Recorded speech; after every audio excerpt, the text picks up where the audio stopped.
See, our department suffered a loss of about 22 crores to be precise, which we have assessed. So it amounts to almost 45-kilometer length of snapped conductors, ST, LT, which included about 1,500 poles were bent, out of the 700 were totally broken, which have to be now replaced. All these lines have to be restrung, with new poles, new conductors, and this whole exercise. Now we have presently what we have done all restoration works we have done now. Means we have ensured that power is available for all the consumers. See, by today we will be doing almost 99%. I can say we complete everything. Everything will be completed. Maybe some few things may remain which will also be done late night or early morning. That also will get completed. So now our next focus will be for next 15 days. Now we have to further improve upon that, strengthen the thing. Means straighten the poles, broken poles have to be replaced. So that will go on for next 10 to 15 days. That exercise.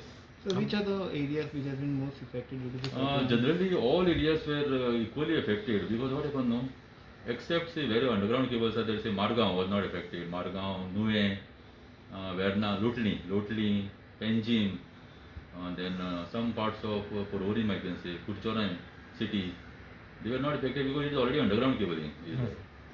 Wherever overhead wires, cables, these lines are there, they got damaged by falling of trees and branches. That was the problem. Okay, we heard that some towers had been. Yeah, one tower at Sangwal, the 30 kV line which is going from Verna to Vasco, that one tower collapsed.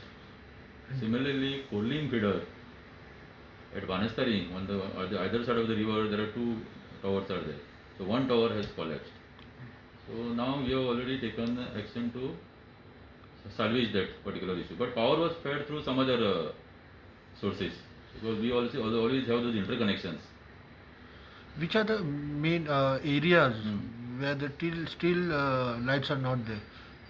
See, as of now, some areas I can say, a few areas in Mapsa, then in the coastal belt of Salset, a few areas in coastal belt of Salset, then some areas in Terne, we have to still complete, and that is mainly because this journey and I can say and some parts of Bardis.